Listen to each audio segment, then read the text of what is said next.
foi clareando cada vez mais para mim o fato de que se você não formar as famílias, você não consegue formar as crianças, né? Por melhor que a escola seja, se a família não tiver ali junto com a escola, no processo, não vai andar, sabe? Uma vez eu estava numa reunião de pais e aí eu acho que foi a chave. Aí foi eu falei, não, é isso aqui. Eu preciso ir atrás disso, né? Porque a gente estava falando de uma turma que estava muito difícil, as crianças com comportamento muito ruim, criança de 4 anos, né? Criancinha pequena. E aí o pai fez assim para mim, sabe o que é, Simone? A gente já escolhe essa escola que tem os valores que nós acreditamos, porque nós não temos tempo de educar. Então a gente coloca na escola para vocês fazerem isso pra gente. Agora, se for para chegar na reunião e você ficar falando que a gente precisa participar mais, bom, então a gente não precisaria da escola, né? E quando ele falou aquilo, na hora eu falei para ele assim, deixa eu te falar uma coisa. Que bom que nós temos os mesmos valores.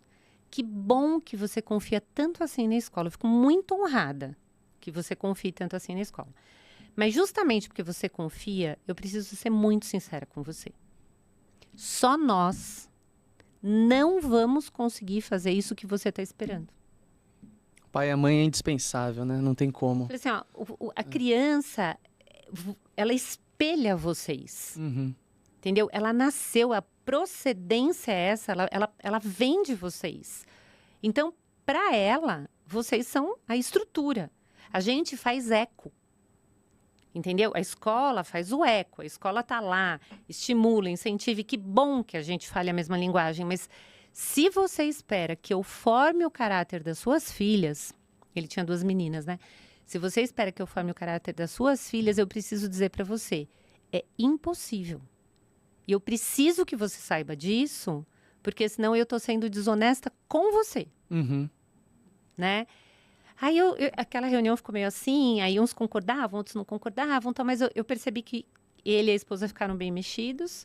E eu mais ainda, né? Porque eu falei, meu Deus, olha o que as pessoas estão pensando, né? Que dá para terceirizar. Que dá para terceirizar. E quando foi aí, eu falei, não, eu preciso me aprofundar nessas questões de família. Né? Eu preciso me debruçar mais sobre isso. E aí me falaram desse master lá em Navarra, né? Que é maravilhoso, assim, maravilhoso. Ele é à distância e tem módulos presenciais. Então, você faz 1 ano e passa lá 15 dias de aula presencial e tal. Mas tem prova, tem uma... Eu falo que tem uma bibliografia que tem livro lá para eu ler o resto da vida. É uma bibliografia imensa. Tudo em espanhol? Tudo em espanhol. Tudo em espanhol. Mas é maravilhoso, assim, ampliou demais a minha visão, né, sobre família, sobre... além de ampliar, eu acho que ainda enraizou mais essa ideia de que realmente sem a família... A educação não vai para frente sem a família. Não vai para frente. A família... Santo Tomás fala uma coisa que eu acho maravilhosa, né? Ele fala assim, que a criança que precisou de 9 meses para se formar no ventre da mãe, ela vai precisar de uns 7 anos no útero familiar para poder lançar as bases do caráter. Exatamente. Né? Então, Santo Tomás é genial, né? Ele é genial. Ele é genial. E aí você pensa assim, poxa, né? Se eu quero trabalhar nessa área de educação, se eu tenho essa vocação, eu preciso ir na raiz. E hoje eu vejo isso, que assim, realmente as famílias estão muito perdidas, sabe, Lucas? Elas não sabem para onde elas vão, para onde elas têm que conduzir os filhos. Então, a gente vê o caos que tá, né? Não, isso aí acho que é um dos grandes problemas do mundo moderno, é a dissolução da família.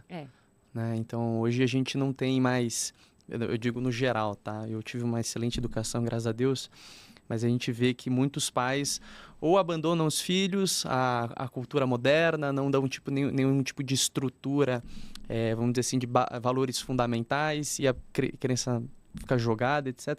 Até isso é uma coisa que eu gostaria até de perguntar, porque minha filha vai nascer agora, né? Uhum. E aí, de vez em quando, a gente fala, pô, mas que escola que eu vou colocar ela, etc. E a gente percebe que existe uma deficiência ainda no Brasil pela disponibilidade de colégios católicos, né? Existem bons colégios católicos, mas vamos dizer assim, tem muita demanda e pouca oferta. Você acha que isso, vamos dizer assim, é um setor que deve ser melhor explorado pelos católicos, pelos empresários? Com certeza. O que acontece hoje é assim, eu acho que do mesmo jeito que você traz aí, né, que houve uma degradação da família, né, houve também uma degradação da educação, Uhum. né? Se a gente pensa hoje na formação de professores, com muito pesar, eu sou obrigada a dizer que, assim, talvez seja uma das piores formações que a gente tem. Olha só. Então, assim, os professores, eles são a categoria que está mais doutrinada. Pois é. Então, é onde você trabalha mais com essa questão de a diversidade, o racismo, o sentimentalismo. O sentimentalismo está impregnado na educação, inclusive na educação escolar, Uhum. né? Muitas vezes um viés anticatólico, né? Porque eu estudava numa escola católica, onde o meu professor de história era o cara mais anticatólico que eu Pois conhecia. Não, meu filho, ele estudou num colégio católico. Quando ele estava no primeiro ano do ensino médio, ele chegou em casa, lógico, ele tinha uma boa formação, então ele sabia o certo e o errado, né? Uhum. Mas ele chegou em casa e fez assim: minha professora de religião falou uma coisa errada hoje. Eu falei: o quê? Ela falou que o Papa Francisco disse que em alguns casos pode o aborto. Uhum. E eu sei que não é. Aí até eu falei para ele, como ele estava no primeiro ano do ensino médio, eu falei assim: e por que você não falou? Mas ele é super quietão, assim, imagina, ele não quer chamar atenção pra ele de jeito nenhum, né? Eu falei, não ia falar isso na frente de todo mundo. Eu falei, mas mesmo que você não falasse na frente de todo mundo, quando ela saiu da sala, você podia falar, professora, eu quero falar um pouquinho com a senhora, olha, isso, né? Mas ele falou, não, né? E eu fui à escola conversar, Uhum. né? Então aí eu marquei com a Mas era uma escola coordenadora. católica também? Nossa, Católica. olha aí. Católica confessional. Putz, Entendeu? coisa tá Dirigida feia, por freiras. E quando eu falei com a diretora na ocasião, né, com a coordenadora, mas que levou para a direção, ela falou: então é possível. Eu falei: não, é possível. Ela falou, assim. Só que a professora de religião, dentro de uma escola hoje, ela precisa ensinar todos os tipos de religião. Então, eles têm aula de umbanda, eles têm aula de candomblé, eles têm aula de tudo, entende? Uhum. Porque a BNCC determina isso. Então, o problema da educação no Brasil, ele é muito grave, porque as escolas, elas não têm mais a autonomia para fazer aquilo que elas acreditam. Uhum. O nosso vicariato, o Vicariato da Educação em São Paulo, está batalhando muito por isso, né? Está batalhando muito por isso, porque, veja bem, se você escolhe uma escola católica, via de regra, você vem de uma família católica. Ou você admira os valores daquela religião. Então, o vicariato tem lutado para que as famílias possam decidir não querer que o seu filho aprenda sobre outras religiões nesse momento de formação, né?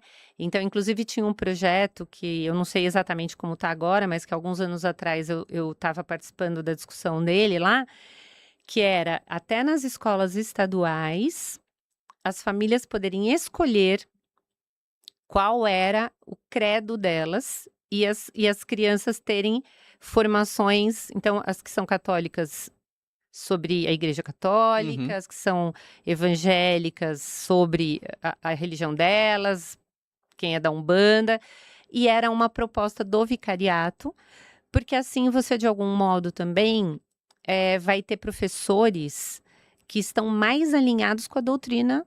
Exatamente. Para poder ensinar, porque senão você pega um professor de religião dentro de um colégio católico que fala uma coisa dessa, quer dizer, o professor não sabe que o Papa nem pode mudar um negócio desse. Ele nem pode, entende? A questão do aborto até, ela é bem premente, assim, quando a gente fala disso, porque existe uma excomunhão automática para quem, vamos dizer assim, faz algum tipo de suporte com relação a isso, né? E como que você vai dizer que o Papa... Que o Papa fez isso, Quer dizer... E foi professor de religião, foi pior. De religião, porque se fosse de sociologia, de história, sei lá o quê, né, que ouviu falar e falou isso, tudo bem. Mas não, a professora de religião, ela tem que estar mais informada a respeito do assunto, né? E aí eu falei, olha, o meu filho não foi prejudicado com essa informação, porque ele tem informação fora daqui, ele sabe disso. Agora, me preocupa o resto das pessoas que estavam na sala, porque justamente, Lucas, você vê, primeiro ano do ensino médio, né, adolescentezinho, né, agora que estão começando a querer pensar por sua própria conta e decidir por sua própria conta. E recebem essas informações, assim, erradas, né? Então, eu acho que é uma coisa que a gente precisa pensar muito, sabe? Nós, católicos, graças a Deus, eu acho que nós estamos acordando para isso. Nos últimos anos tem sido muito positivos com relação a isso. Nos últimos anos isso tem acontecido. Nós precisamos estar mais à frente disso. Quer dizer, conhecer bem a escola, questionar, contribuir, né? Quem tem condição e organize aí uma escola, organize uma iniciativa. Eu tenho visto tantas escolas, assim, realmente católicas surgindo e as pessoas procuram. Tem muita demanda. Muita demanda. Se alguém abrir uma escola católica, verdadeiramente católica, tá? Que não seja só no nome, vai estar abarrotado. Vai ter gente procurando, porque as pessoas... Quer dizer, com essa degradação da família, a própria família já está um pouco perdida. Já está buscando a formação para se recompor ali no seu papel, na sua missão. E se ela não encontra na escola esse respaldo, fica muito mais difícil. Exatamente. Entendeu? Então, por isso que as famílias que estão buscando, que estão sedentas, e graças a Deus, a gente vê isso crescendo muito, elas estão buscando boas escolas. Né? Por isso, eu mesma, eu tenho bastante experiência com escola, evidentemente, porque eu trabalhei mais de 40 anos em escola. Eu mesma, olha, eu fui procurada por uma escola em Tianguá. Você conhece Tianguá? Não conheço. Eu não conhecia também. Interior do Ceará. Olha. É a 5 horas de Fortaleza, né? E você vê que interessante. A dona da escola me conheceu pela disciplina de antropologia na Unítalo. Olha aí. Ela fez a faculdade, né, de pedagogia online, fez a disciplina de antropologia. Aquilo tocou o coração dela, porque, assim, um pedagogo não estuda antropologia. Pois é. Você entendeu? Deveria. Opa!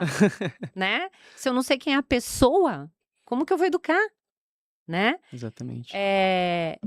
E aí ela ficou muito entusiasmada com aquilo e me encontrou no Instagram, falou comigo, eu já fui para lá 2 vezes. Olha só. Né?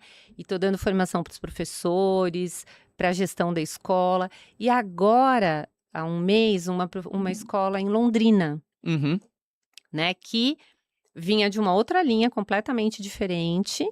Uma pessoa boa, uma pessoa bem intencionada e tal, que estudou muito, fez doutorado em Reggio Emília, né? Que é uma proposta mais progressista, mais moderna de educação. E aí ela, muito honestamente, falou assim, olha, não tá dando certo.